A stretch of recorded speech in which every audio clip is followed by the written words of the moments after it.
Big news tonight on Ross Hodge's radio show.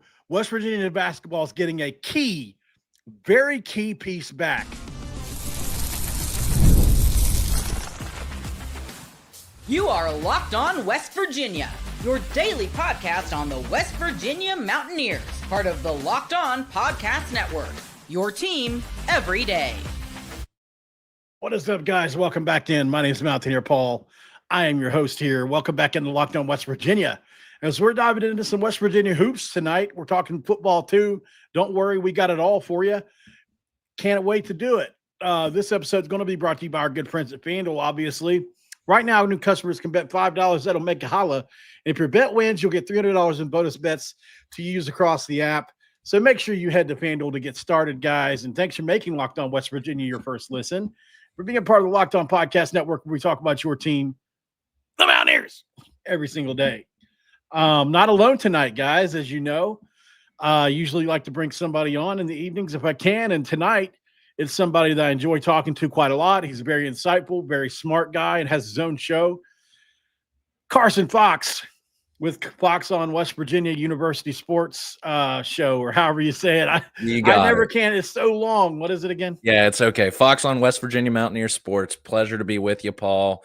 Thanks for inviting me on. Happy early Thanksgiving, by the way. Yeah, you as well. And I get confused because so many people are already celebrating Christmas. It's like Christmas music is in full swing. Christmas decorations are in full swing. Some Christmas plays are happening already. So it's like, well, what day is it? What month is it? So, okay, let's jump into this, man. Obviously, West Virginia basketball has had a few curveballs thrown at it lately, I think is the best way to put it. You bring back Chance Moore. Personally, I think that disrupted the rhythm that the team had a little bit. But ultimately, I obviously know it's going to be a really good thing. And Ross Hodge on his radio show today said that barring a setback, which, I mean, I'm sure you just have to say that just for safety's sake.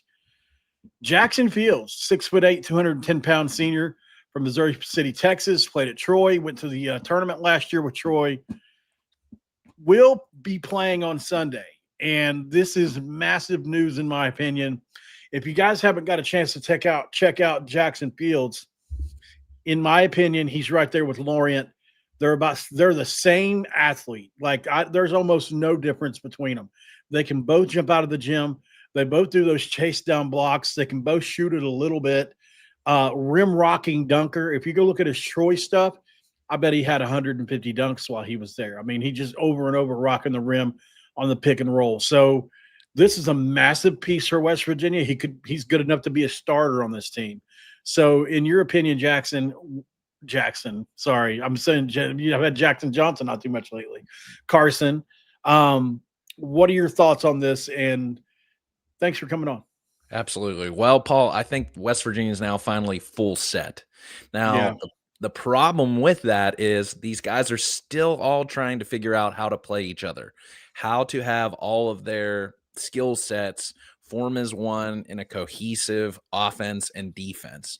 At times it's looked good and at times it's looked bad. And sometimes I feel like, everybody's kind of figuring out their role specifically and what a Ross Hodge offensive set looks like, just bringing the ball up, not on any sort of transition.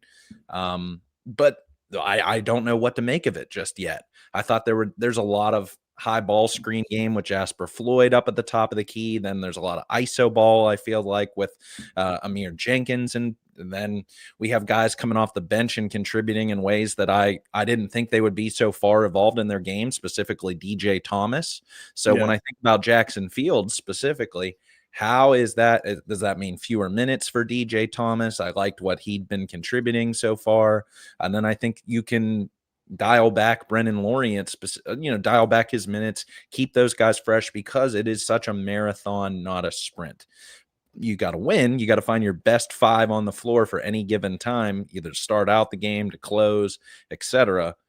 But sometimes there are different lineups for each of those things. Exactly. And that's what I think they're still trying to figure out through. And that's what annually it is through non-conference season. I just think that we have been, as West Virginia fans, for 3 seasons in a row now, been so accustomed to, they'll figure it out. They figured it out. They didn't figure it out 2 seasons ago. They did to a certain extent last year. These things take time. Not very many programs, name a program out there who has lost their entire roster 3 consecutive seasons in a row. So I think You can't do it. we're just a little impatient. They played a team in a Clemson team that went to the NCAA tournament last year. Xavier, I know their record wasn't so hot to start out the year, but that's still a mid Performance they had. It just, yeah. I mean, how the hell do you even make that many threes? That's what I was going to say. And they gave up 16 threes, the most 3-pointers ever in the history of West Virginia basketball. I mean, just anomalies. Yeah, and a lot of it is, I think that's what a lot of people are frustrated about. If you watch basketball, seems like there's some confusion on some of the defensive parts of that. And I think, they're it's the most simple thing in basketball, but at the same time, it's one of the most difficult things to guard. It's the high ball screen. And it's an action that if you don't communicate on, you can be in trouble. Now, we saw it with Kevin Pittsnoggle at West Virginia. Sometimes, man, it just doesn't matter. And Milicevic could certainly stroke the hell out of the ball. And I think he just had a hot night. What do you make? 6 threes? He was 5 for 6 or 6 for 7 on the night, something along those lines. And they had 2 guys that were that hot on the same night. And actually 3. There was Wright, there was Carroll, and there was Milicevic. All 3 got hot and made at least 3 threes behind the arc. So at the end of the day, I said that gym, I think the energy in that gym was feeding them as much as it was us, even though it was a pro West Virginia crowd. But to get back to Jackson, I think that's why I called you Jackson's, because Jackson Fields is back as well, and I've had having Jackson on a lot. So his strengths, guys, I think we can go back. We'll just do a quick breakdown on Jackson Fields. He played about 21 minutes a game last year at Troy. He started 33 of the 34 games and was a Sun Belt Player of the Week twice, where he averaged right around 13 points a game and 7 rebounds, and wins over Toledo and New Orleans, according to notes I have from a few months ago. He had a career high of 21 points in a road win over James Madison in March 10th, 2025, ironically. So this year, he like I said, almost 22 points a game. He averaged almost 8 points a game for them last year. He averaged right around 5 rebounds per game, right around 1.5 steals a game, right around 1.5 blocks a game, almost an assist per game. And, this is a guy that just kind of stuffs the stat sheet. If you look at him from 3, he was 21 of 63 last year. So that's around 33%. He shoots at about 56% from 2, 71 of 26. And he's a 72% free throw shooter. So his effective field goal percentage is 54%. That's good. It's not bad. It could be better, but it's definitely not bad. He's a guy that can hit the 3. You gotta pay attention to him out there. And so personally, this is a big piece back for West Virginia. Like I said, I think that he's a guy that comes in, and if you want to go small ball and you want to go Lorient and him on the floor at the same time, you can. If you just want to use him at the 5, you can. He can play the 4. He could probably play a little 3. But, I mean, just go turn the tape on turn the tape on of Jackson Fields, and you'll see a guy that what Troy did with him was they high ball screen, and he ran towards the rim. And a lot of times they were throwing up a lob, or they would sometimes he'll pop too, because he shoots 33% from 3. And, so you really never know where he's going to go. And a lot of times he can play off of that. He'll pop out like he's going to and backdoor somebody. I've seen a bunch of those where he gets those and just bam, just breaks the rim down. Now you worry about, he's a very hard dunker, Carson. So you worry about his hand with how hard of a dunker he is, because he is a really hard dunker. I mean, he really tries to slam that thing home. So hopefully he can, when he gets his first opportunity, hopefully he can just kind of keep calm and let that wrist continue to heal. Yeah, I like that. That's a problem, but a good problem to have. Somebody who dunks so hard that they're injuring themselves. That's pretty crazy. But I want to go back to what you said about having he and Lorient on the floor at the same time, because then maybe that's finally that guy. If you don't want to throw a true freshman DJ Thomas in with Lorient to kind of, go in the 4 and the 5 to spell Harlan Obioha. I'm getting a little frustrated these last couple of games. I'm not going to lie, Paul, of Harlan Obioha missing some wide open layups. I don't know about you. After going 8, perfect performance against Pitt. He was awesome against Pitt. It's like, I just did you have to have your best game against Pitt?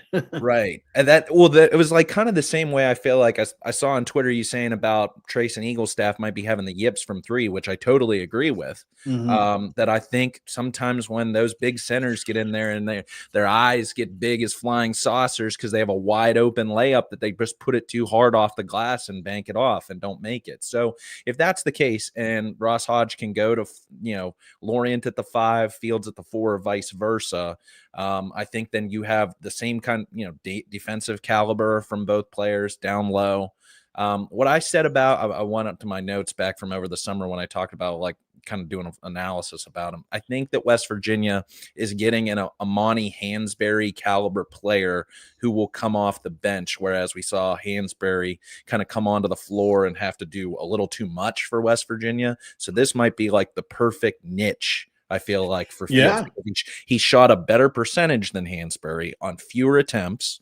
He looks, just as long as Lorient. So if you can have a 3-point shooter at 6'9", can step back and shoot it. How many shooters does West Virginia truly then have for this team, Paul?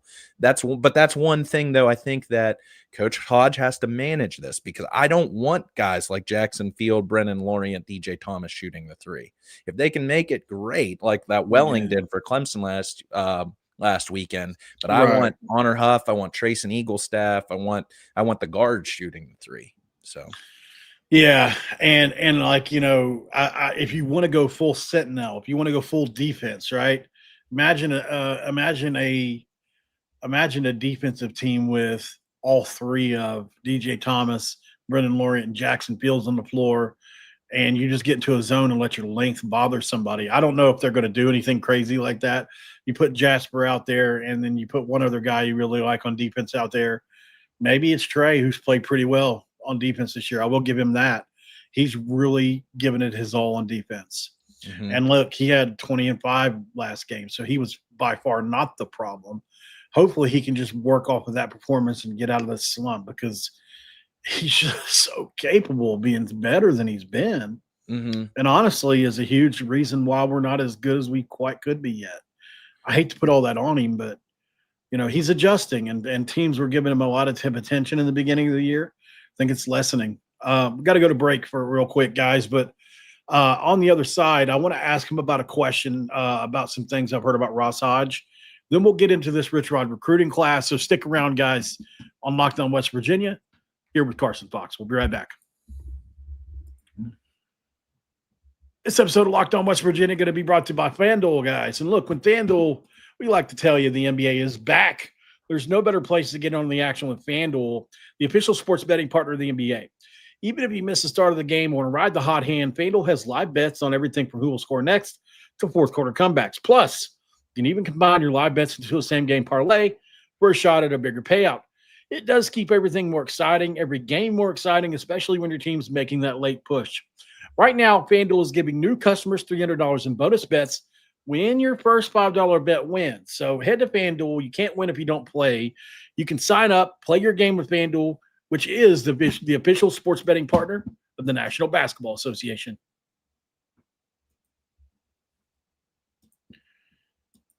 We're back with Carson Fox. Man, I appreciate you for coming on again. Like I said, short notice is what I'm famous for. Obviously, a lot of times I'm working on breaking news kind of like this. Shifting gears to Ross Hodge now. Chris and Mike Casazzi, you shared the clip actually that I went and listened to earlier. I hadn't had a chance to listen to it yet. And question after question after question they got was about firing Ross Hodge. Is Ross Hodge the guy? While I'll admit the back-to-back performance in Charleston was bad, it wasn't good. I mean, losing the lead against Clemson was bad. The call at the end is unforgivable. I mean, I don't want to say unforgivable. It is forgivable for me, but it's definitely a stain on Ross Hodge that you call timeout there when you get to steal during the last couple seconds. I do think he was expecting his senior guard to do it, and there is something to be said for that. Like he said, I just watched it like a bad train wreck. And then the defensive performance you put out against Xavier was bad, but in no way, shape, or form am I ever considering this to be fireable. What the hell's going on here? Are people this delusional, asking for Ross Hodge to be fired already? Surely to God, I get it. We were impatient. We've had 4 coaching changes in 4 years, but and here's the other part of this. You're in for the long haul if that's how you feel, because it's going to be at least a year and a half to 2 years before that conversation probably even happens, barring some kind of crazy circumstances. Yeah, let's not even going to go there. And I'm always wary of like ever to call out West Virginia fans on anything because I am one myself. And like I was also a guy who wasn't super thrilled whenever West Virginia hired back Rich Rodriguez and got a ton of flack for it. So I don't want to go there and set off the fan base. But yeah, that just doesn't make any sense whatsoever.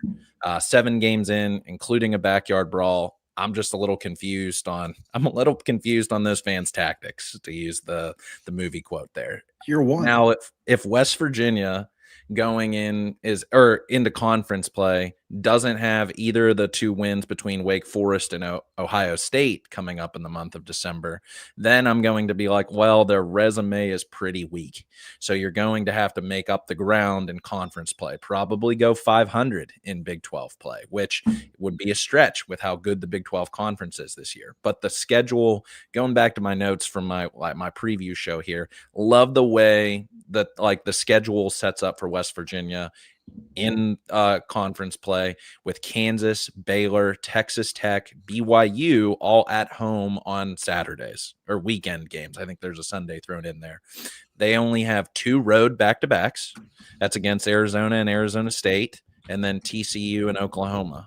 So if they could split those series, take half of those games at home, or I know they do have Iowa State, Houston, and Arizona on the road in a 3-week span in January. So if you don't come off with a Power 4 win in conference play and you get off to a slow start in January, this could be a long season. But I just think they need to gel. I think like these next couple. Now you're adding another piece.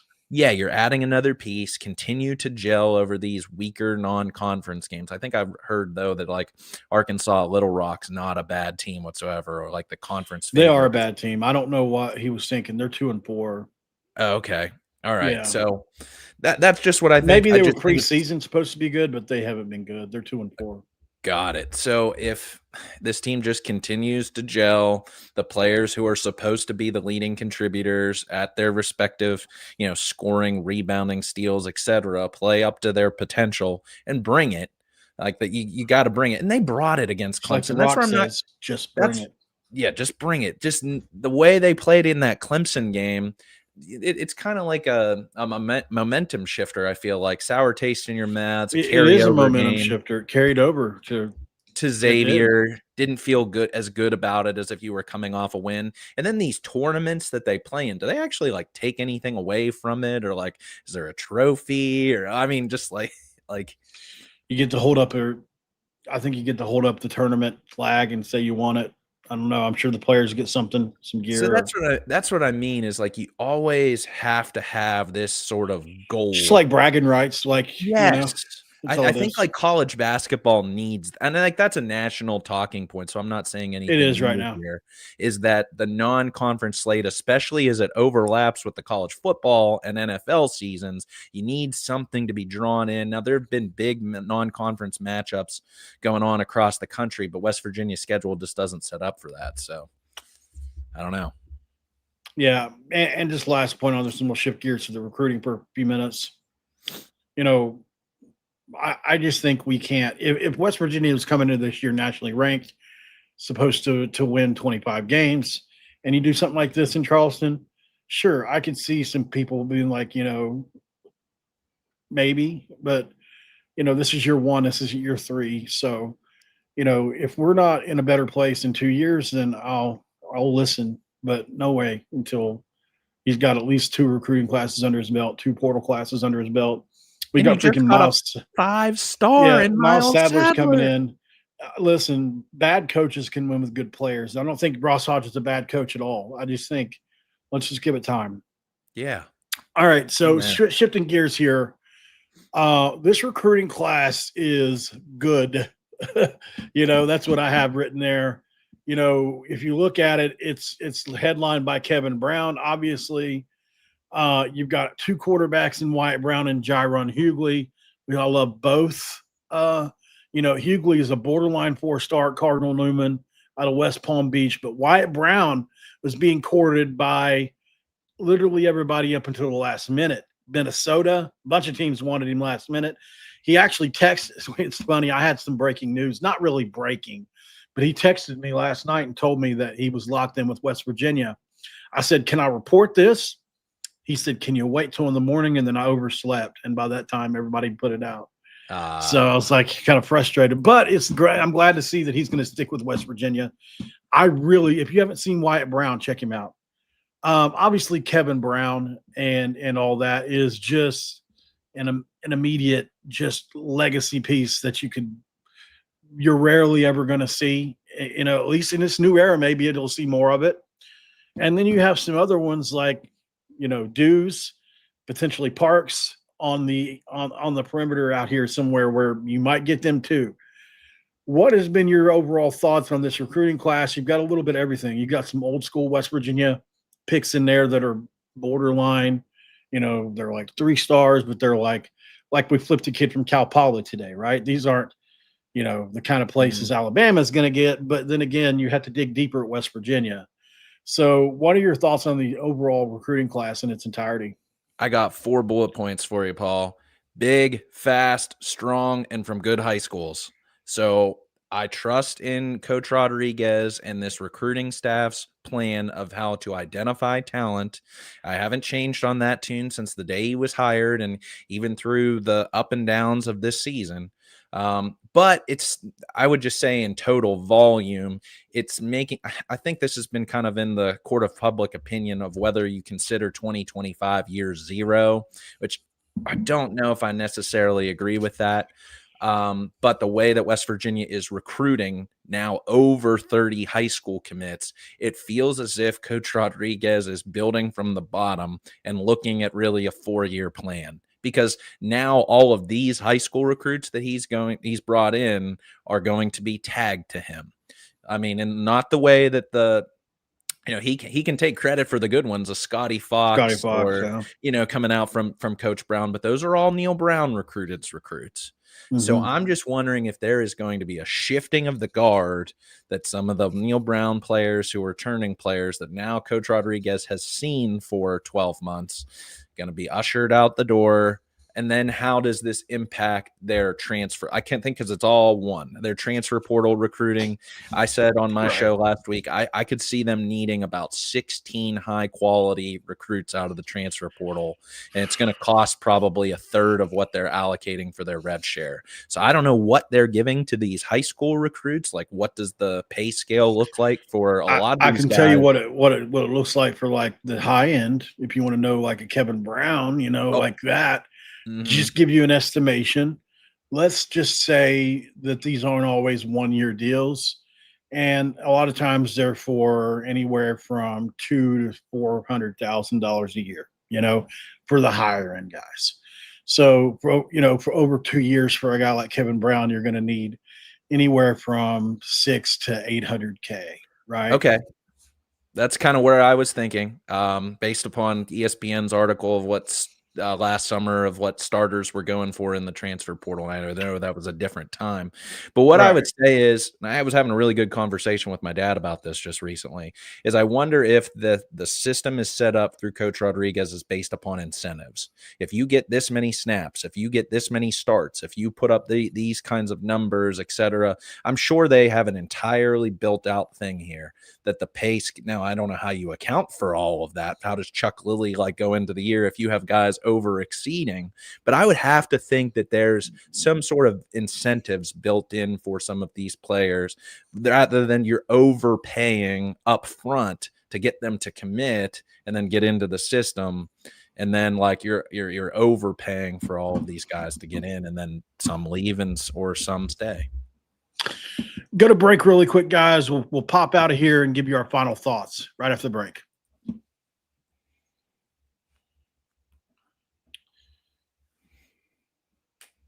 All right, tell everybody where they can find you first, because I've got about 2-3 minutes. And then give me your thoughts on this weekend against Texas Tech. Weather could play a factor. Yes. Yeah. So thanks for again, Paul. Carson Fox at Fox on West Virginia Mountaineer Sports. You can catch me on Twitter X as well.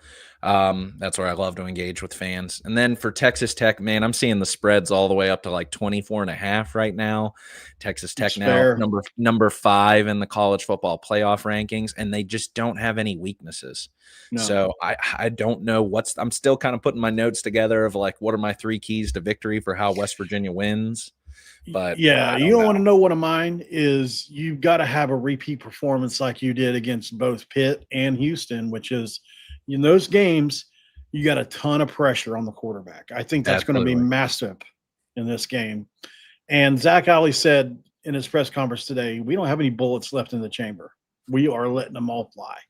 So I think West Virginia is going to try to throw the kitchen sink at a guy that's playing through a hairline fracture in his leg right now. I don't know if you knew that, but Baron Morton's playing with a hairline fracture in his leg right now. And you want to talk about your all-time gutsy performances? Their media is hyping it up like a big deal. I'm not saying it's not. Hairline fracture can't be fun to play with. So, and remember, he got his first snaps against West Virginia a few years ago. Yep.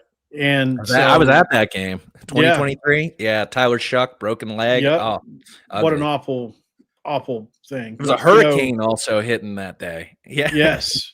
And here's the thing, y'all. And hopefully we don't have to play a Tech backup, because that's usually been really bad for us. We lost to Jet Walker 2 years in a row.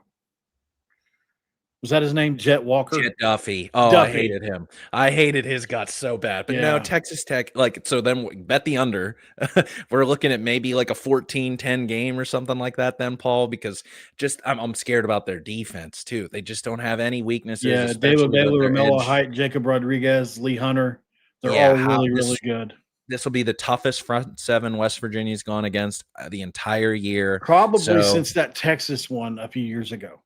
Yeah, so I think you gotta throw it on them.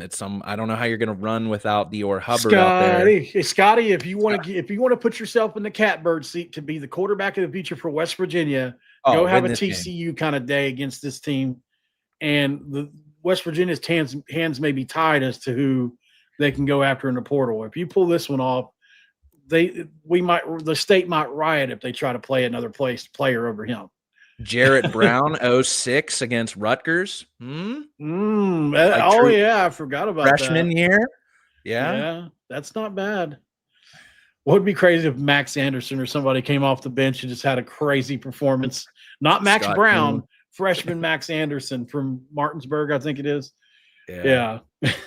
Yeah, Scott Keene takes the first series. Scott Keene takes the first series and throws for 475 and 5 touchdowns. That'd be something. Oh, God. I got to go. I got to be at a squad show in 1 minute, guys. So thanks for making Locked On West Virginia your first listen. Make sure you check out Carson Fox over on YouTube at Carson Fox and West Virginia Mountaineer Sports. I'll get it right one of these days. And we'll see you guys on the next one. Big 12, Locked On Big 12, Drake Toll. Make sure you check it out. And as always, guys, don't forget the Q. That's Country Roads.